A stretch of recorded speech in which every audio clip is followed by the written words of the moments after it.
Hi students, ಇಂದಿನ ತರಗತಿಯಲ್ಲಿ ನಾವು ಅಧ್ಯಾಯ 3 ಚತುರ್ಭುಜಗಳ ಪರಿಚಯ ಇದರಲ್ಲಿ ಅಭ್ಯಾಸ 3.1ರ ಲೆಕ್ಕಗಳನ್ನು ಬಿಡಿಸುತ್ತಾ ಹೋಗೋಣ.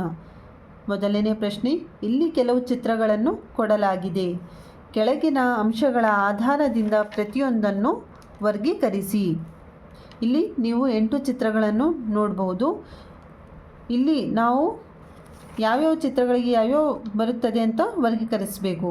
ಸರಳ ವಕ್ರರೇಖೆ ಮೊದಲನೆಯದು. ಸರಳ ವಕ್ರರೇಖೆ ಅಂತಂದರೆ ಪೇಪರಿಂದ ಕೈಯನ್ನು ಎತ್ತಲಾರದೆ ಯಾವ್ಯಾವ ಚಿತ್ರಗಳನ್ನು ಬಿಡಿಸುತ್ತೇವೆಯೋ ಅಂಥ ಚಿತ್ರಗಳಿಗೆ ನಾವು ಸರಳ ವಕ್ರರೇಖೆ ಅಂತ ಕರೆಯುತ್ತೇವೆ. ಅದರಲ್ಲಿ 1, 2, 5, 6 ಮತ್ತು 7 ಅಂತಂದರೆ ಸರಳ ವಕ್ರರೇಖೆ ಅಂತಂದರೆ ಇಲ್ಲಿ ನೋಡ್ರಿ, ಈ ಚಿತ್ರಕ್ಕೆ ನಾವು ಪೇಪರಿಂದ ಕೈಯನ್ನು ಎತ್ತಲಾರದೆ ಈ ಚಿತ್ರವನ್ನು ಬಿಡಿಸಬಹುದು.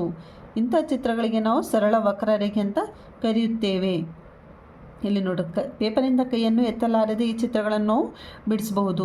ಅದರಲ್ಲಿ 1, 2, 5, 6, 7 ಅಂಥ ಚಿತ್ರಗಳಿಗೆ ಸರಳ ವಕ್ರರೇಖೆ ಅಂತ ಕರೆಯುತ್ತೇವೆ. ಬಿ, ಸರಳ ಆವೃತ ವಕ್ರರೇಖೆ.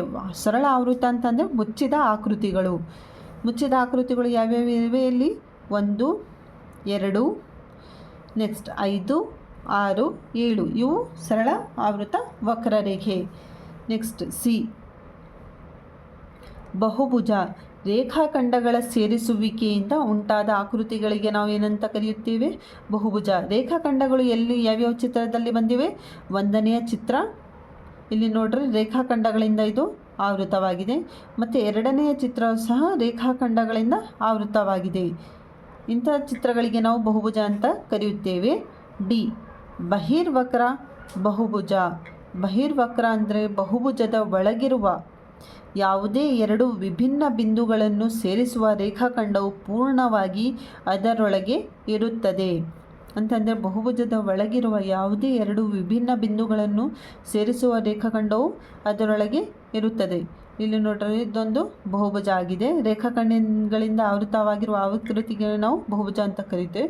ಬಹಿರ್ವಕ್ರ ಅಂತಂದರೆ ಇಲ್ಲಿ ನೋಡ್ರಿ, 2 ವಿಭಿನ್ನ ಬಿಂದುಗಳನ್ನು ಇಲ್ಲಿಂದ ಇಲ್ಲಿಗೆ ಮತ್ತು ಇಲ್ಲಿ ಈ ಬಿಂದುವಿನಿಂದ ಈ ಬಿಂದುವಿಗೆ ಸೇರಿಸಿದರೆ ರೇಖಾಖಂಡವು ಪೂರ್ಣವಾಗಿ, ರೇಖಾಖಂಡಗಳು ಎಲ್ಲಿ ಬಂದಿವೆ? ಒಳಗಡೆ ಬಂದಿವೆ. ಅದಕ್ಕಾಗಿ ನಾವು ಇದನ್ನು ಬಹಿರ್ವಕ್ರ ಬಹುಭುಜ ಅಂತ ಕರೆಯುತ್ತೇವೆ. ಈ ಅಂತರ್ವಕ್ರ ಬಹುಭುಜ. ಅಂತರ್ವಕ್ರ ಬಹುಭುಜ ಅಂತಂದರೆ ಯಾವುದೇ 2 ಬಿಂದುಗಳನ್ನು ಸೇರಿಸುವ ರೇಖಾಖಂಡವು ಬಹುಭುಜದ ಹೊರಗೆ ಬಂದರೆ ಅದು ಅಂತರ್ವಕ್ರ ಬಹುಭುಜ. ಯಾವುದೇ 2 ಬಿಂದುಗಳನ್ನು, ಇಲ್ಲಿ ನೋಡ್ರಿ 1ನೇ ಚಿತ್ರ ಈ ಥರ ಕೊಟ್ಟಿದ್ದಾರೆ ಅವರು. ಯಾವುದೇ 2 ಬಿಂದುಗಳನ್ನು ಸೇರಿಸುವ ರೇಖಾಖಂಡವು ಬಹುಭುಜದ ಹೊರಗೆ ಬಂದರೆ ಅಂಥ ಆಕೃತಿಗಳಿಗೆ ಅಂತರ್ವಕ್ರ ಬಹುಭುಜ ಅಂತ ಕರೆಯುತ್ತೇವೆ. ಇಲ್ಲಿ ನೋಡ್ರಿ, ಇಲ್ಲಿ ನಾವು ಲೈನನ್ನು ಡ್ರಾ ಮಾಡಿದ್ದೇವೆ. ಇಲ್ಲಿ 2 ಬಿಂದುಗಳನ್ನು ಸೇರಿಸಿದಾಗ ಇದು ಬಹುಭುಜದ ಹೊರಗೆ ಬಂದಿದೆ. ಅದಕ್ಕಾಗಿ ನಾವು ಇದನ್ನು ಅಂತರ್ವಕ್ರ ಬಹುಭುಜ ಅಂತ ಕರೆಯುತ್ತೇವೆ. 2ನೇ ಪ್ರಶ್ನೆ, ನಿಯಮಿತ ಬಹುಭುಜ ಎಂದರೇನು? ಈ ಕೆಳಗಿನ ಬಾಹುಗಳನ್ನು ಹೊಂದಿರುವ ನಿಯಮಿತ ಬಹುಭುಜಗಳನ್ನು ಹೆಸರಿಸಿ. ಎ, 3 ಬಾಹುಗಳು. ಬಿ, 4 ಬಾಹುಗಳು. ಸಿ, 6 ಬಾಹುಗಳು. ಮೊದಲನೇದಾಗಿ ನಿಯಮಿತ ಬಹುಭುಜ ಅಂತಂದ್ರೇನು ಅಂತ ಕೇಳಿದ್ದಾರೆ. ನಿಯಮಿತ ಬಹುಭುಜ ಸಮಬಾಹು ಮತ್ತು ಸಮಕೋನೀಯ ಆಕೃತಿಗಳನ್ನೇ ನಾವು ಏನಂತ ಕರೆಯುತ್ತೇವೆ? ನಿಯಮಿತ ಬಹುಭುಜ ಎನ್ನುತ್ತೇವೆ. ಏನಾಗಿರ್ತವೆ? ಅದರಲ್ಲಿ ಸಮಬಾಹುಗಳಾಗಿರ್ತವೆ ಮತ್ತು ಸಮಕೋನೀಯಗಳಾಗಿರುತ್ತವೆ. ಅಂಥ ಆಕೃತಿಗಳಿಗೆ ನಾವು ನಿಯಮಿತ ಬಹುಭುಜ ಅಂತ ಕರೆಯುತ್ತೇವೆ. ಅದರಲ್ಲಿ ಎ, 3 ಬಾಹುಗಳಿಂದ ಯಾವ ಆಕೃತಿ ಆಗಿರುತ್ತದೆ? ಅದು ತ್ರಿಭುಜ. 3 ಬಾಹುಗಳನ್ನು ಹೊಂದಿರುವ ಆಕೃತಿಗೆ ತ್ರಿಭುಜ ಅಂತ ಕರೆಯುತ್ತೇವೆ.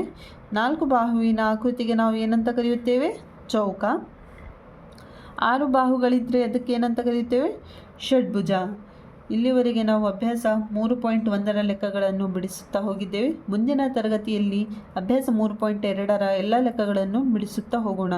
ನಿಮಗೆ ವಿಡಿಯೋ ಇಷ್ಟ ಆಗಿದ್ದರೆ ಲೈಕ್ ಮಾಡಿ ಮತ್ತು ಚಾನಲನ್ನು ಸಬ್ಸ್ಕ್ರೈಬ್ ಮಾಡಿ.